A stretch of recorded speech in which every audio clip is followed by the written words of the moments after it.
Sport and politics clash at the Olympics. A Belarusian athlete in Tokyo seeks protection from Poland, saying she was forced to leave the Games against her will. So what does her case say about repression and human rights in her homeland? This is Inside Story.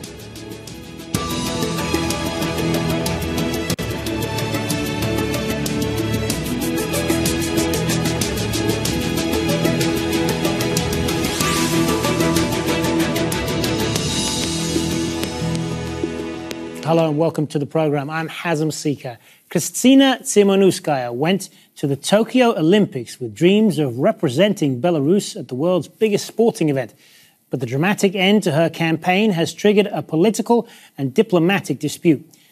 The sprinter says Belarusian officials tried to force her to fly home when she complained about being entered into a race she hadn't prepared for. After seeking the protection of Japanese police at the airport, she then found refuge at the Polish embassy in Tokyo and was given a humanitarian visa. The Belarusian Olympic Committee says it pulled Timonovskaya from competition because of her psychological state. But the athlete says her life was in danger. They made it clear that upon my return home, I would definitely face some form of punishment, and that if I refused and ran in the 200-meter race, I would be fired and kicked out of the national team. There were also thinly disguised hints that more would await me. The key phrase was when they said that the decision to return home was not taken by us. It was taken by other people, and we were ordered to follow through. At the moment, I just want to safely get to Europe. I would really like to continue my sporting career because I'm only 24 and I had plans to participate in at least 2 more Olympic Games. Well, the International Olympic Committee wants answers from Belarusian officials and has launched a formal investigation. In terms of her safety and security, I think we've dealt with most of the issues that needed to be dealt with. We have decided to launch, not surprisingly, a formal investigation, which will be led by the IOC administration. We need to establish the full facts. We need to hear everyone involved.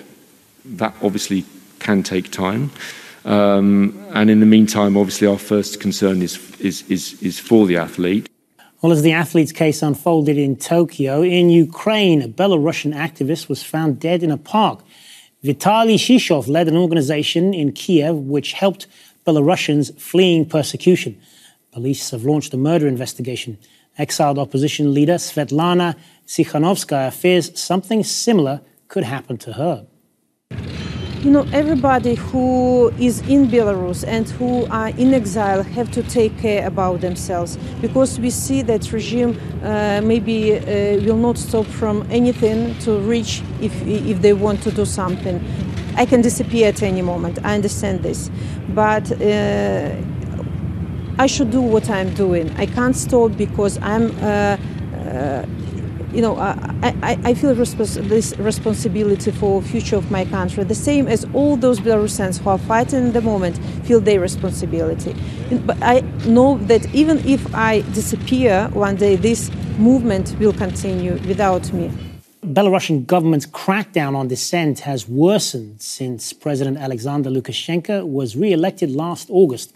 Thousands of protesters were arrested, including several linked to Svetlana Tikhanovskaya's campaign. She fled to neighboring Lithuania and has been drumming up international pressure on Lukashenko to step down. In May, a Ryanair flight heading to Lithuania was forcibly diverted to Minsk, where police detained an opposition journalist on board. Роману Протасевичu is accused of being involved in so-called terrorist activity. And last month, Belarusian police raided the offices of 14 rights groups, non-governmental organizations and independent media outlets.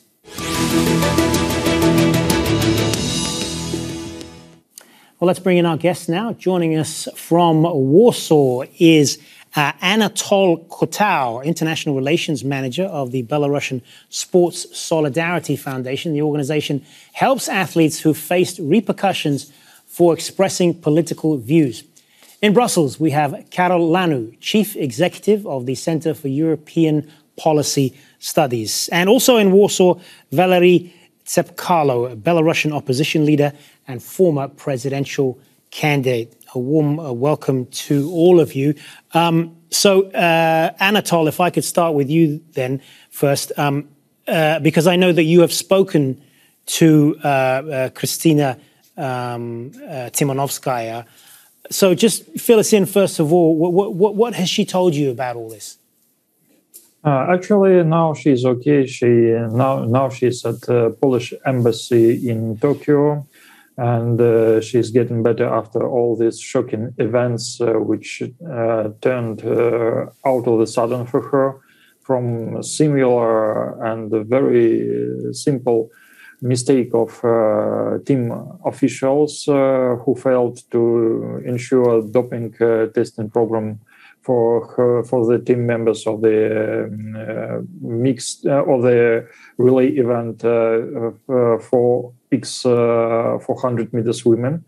They tried to persuade Kristina to participate in this event, but it's not her discipline. There was no any politics at the beginning of this story.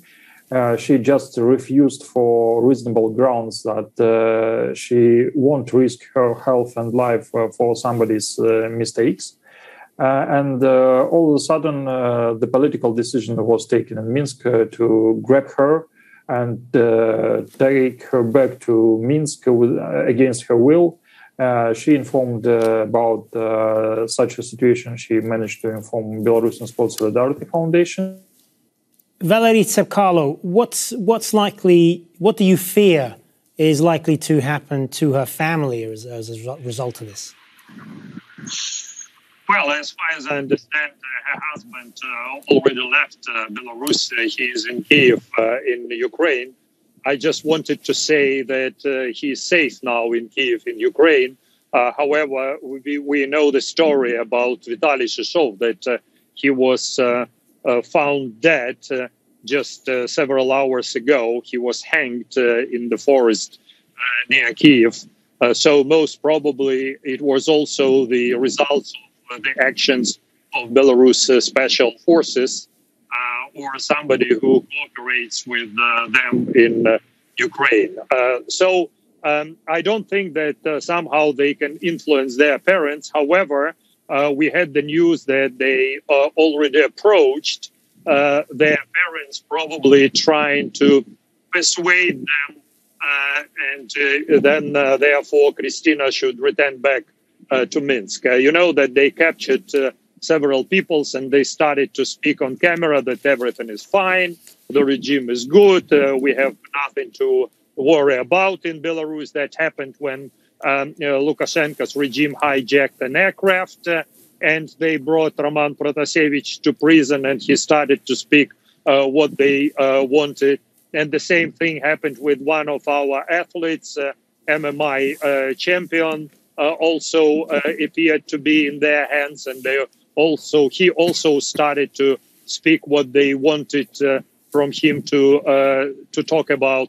So, I think that the regime wants now the same Kristina would be started to speak about good things about them, but nobody trusts them anymore. And what I expect that most probably the decision will be taken to expel the Belarus National Olympic Committee from the International Olympic Committee, and the Belarus team will continue to participate under the neutral flag in this Olympics.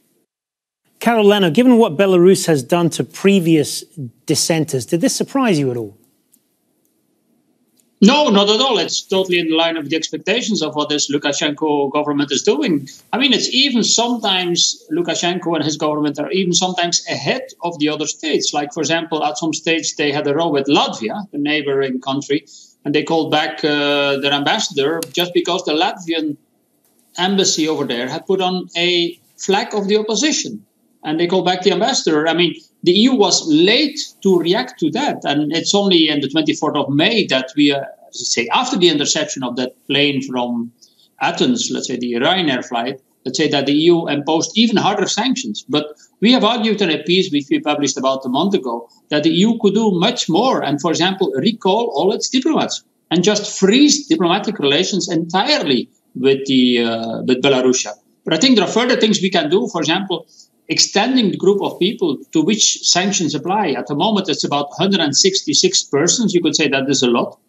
And their assets are frozen, for example. If these people have money on bank accounts in European countries, the assets are frozen. But I think we can do much more than that to be much more restrictive and to be much more forceful against this government. Anatol Kotau, what has Timonovskaya told you and your organization about her long-term plans right now, what she plans to do from here? Actually, tomorrow she comes to Warsaw, and we are planning to arrange a special meeting for her at the Ministry of Sports and Tourism, the analogous in Poland. They promised to try to meet her requests because she wants to continue her sports career. This is quite possible, and we are ready to help, to assist with facilitation of negotiation with Polish officials and also Polish NOC and late athletics federation. So her main intention to come to a safe place, to reunion with her family, because her husband also had to leave the country because he was afraid of also repressions from the side of authorities. And then to start thinking about future plans within her career. She told us today that she has plans for 2 next Olympics. So she is quite young and prospective athlete, and we would like to help her, to assist her to be prepared for that event, because the main thing here is her fate, her life, and her career. Valery Tsakalo, to what extent has Timonovskaya's case exposed the tactics of the Belarusian regime under Lukashenko? Well, that's a good question. I would say a couple of words about the symptoms of this power.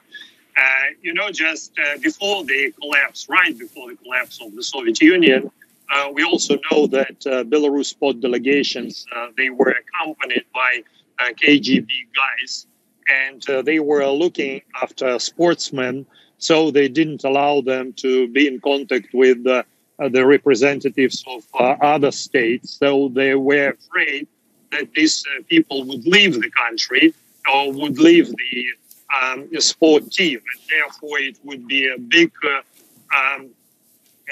a bad thing for the reputation of the country. That's what the Soviet Union was afraid of. And we remember Rudolf Nureyev, who fled, in fact, in Paris. I believe he left the Soviet delegation and stayed in France at that time. So I think that the same symptoms actually now we can see in Belarus also, that we are on the brink of a collapse of this regime. And when even sportsmen that are very welcome and they are kind of proud of this regime, they want to use sports definitely in politics. And if even sportmen or sportwomen decided to stay away from this country, I think it's very, very symptomatic, and it's a kind of a hint that this regime would be ended very soon. Carol Lennon, how should the EU react to this now? And I know you kind of touched on this a little earlier, and part of the reason I'm asking is because when Роману Протасевичу, the opposition journalist, was taken off that Ryanair flight earlier this year, there was this storm of criticism internationally, and the EU almost immediately imposed economic sanctions on Belarus. But clearly it hasn't changed their behavior, has it? So what do they do now? I mean, of course, they have, as I said, let's say, reinforced the sanctions, but I think they can do much more, as I just said, let's say, at the diplomatic level, they can do much more. There is another thing which I wanted to highlight, which this murder or alleged murder of this journalist in Ukraine underlines. I mean, the secret police, be it the KGB or the secret police of Belarus, is possibly present almost everywhere. So as long as we have these diplomatic relations under the cover of diplomats, secret police can be active in all European countries to follow, let's say, whatever Belarusians are doing on our territory and eventually kidnap them, like Russia is also used to do, for example, in the Baltic states. So if we are much more forceful, let's say, trying to trace what these different, diplomats, so-called diplomats are doing in the different European Union countries, or eventually freeze diplomatic relations with the country in question, we can be much more forceful and make sure that these things do not happen anymore or happen less. Anyway, there's so much parallel between the way the Belarusian government acts and the way the Russian government, for example, has acted in the cases of this poisoning of these opposition figures in the UK. What Belarus is doing is of the same kind.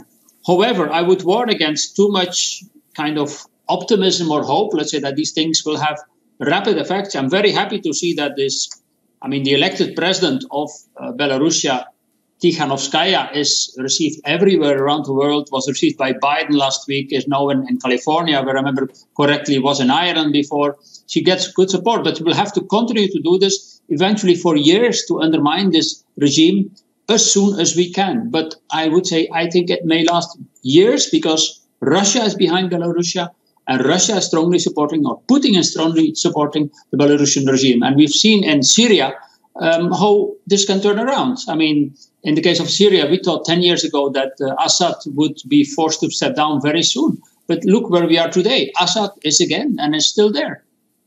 All right, we'll come back to some of that in a moment, but I just want to come back to Anatol for a moment. Should the relevant sporting authorities have done more to help Tsimhanovskaya? This all happened very quickly, and the Court of Arbitration in Sport denied her legal bid to run in the 200 meters in the Olympics earlier this week, saying that she didn't have enough evidence to make her case for that. What do you take from that? Was there perhaps a reluctance to get involved in a political and diplomatic dispute?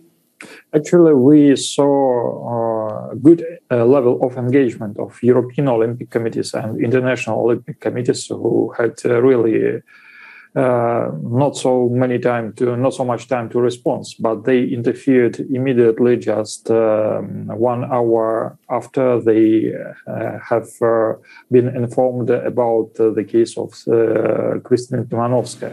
Unfortunately, the Belarusian delegation tried to do it like a special operation. So after Kристина was informed that she has to go to airport just 1 hour before she was actually taken from her apartment.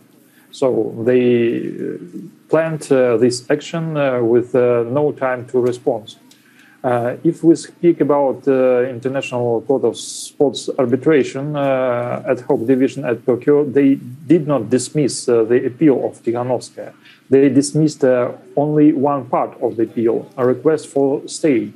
And the case is still under consideration of the court, and we would like to have a final decision just to point out, just to fix officially that there was a fact of violation of her rights and that she was eager to participate in this event. Of course, such a system, as we see on this example, should really be working 24 hours, 7 days, for sure.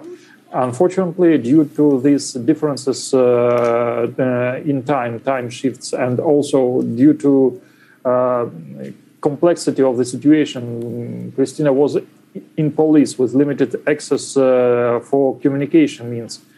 So there should be some more efficient, urgent remedies elaborated, taking into account this case. But everything what could have been done by the international sports authorities was actually done, and we are grateful for their interference and help. International Olympic Committee opened a new investigation against the National Olympic Committee of Belarus to investigate thoroughly Kристины Тимановской case. Valery Tsepkalo, how would you characterize the current climate in Belarus right now in terms of free speech? Has it gotten worse since that disputed election in August 2020? Definitely much worse, because the political parties are banned. Practically all newspapers, independent newspapers, even local newspapers, even very, very small newspapers that cover the life of some local communities, they are also banned. Practically there are no NGOs now in Belarus, and it's a really very visible crackdown from the side of this regime on the civil society.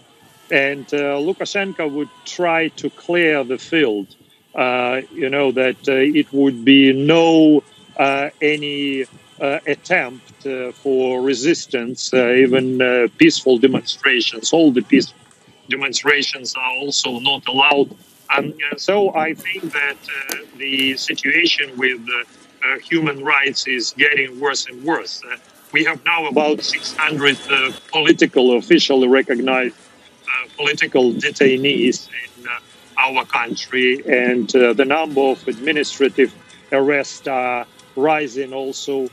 So just that there were about 40,000 people that got through prisons after these presidential elections. 40,000. If you can compare with the Polish Solidarność, the largest in Central and Eastern Europe after the Second World War, that in Poland they were about 10,000 people go through prisons, and Poland is 4 times bigger than Belarus. So you can imagine the scale of the terror that Belarus civil society faces now from the side of this regime. But from another point, we are pretty optimistic, because one day it will blow up, and there are no other way but we will definitely win, because it's impossible now to breathe, but the society cannot live the same way, and I'm pretty confident that we are on the brink of the end of this regime. Let's give what's probably going to be the last word on this to Carol Lanu. Do you agree with that sentiment? Are you hopeful for the future? And what would you want to see more of from other nations in applying pressure on Belarus? I'm hopeful as well, but we shouldn't be too optimistic in the sense that it will just be a matter of some weeks. No, it can still take some time, but we have to be extremely resolved, very clear that in what we do and what we support. And I think this is not only the case for all EU countries, it's also the case for all European countries, for all the countries in the Western world, that we have to be, or in the world as a whole, have to be very supportive, let's say, of the elected presidential candidate, this Svetlana Tikhanovskaya.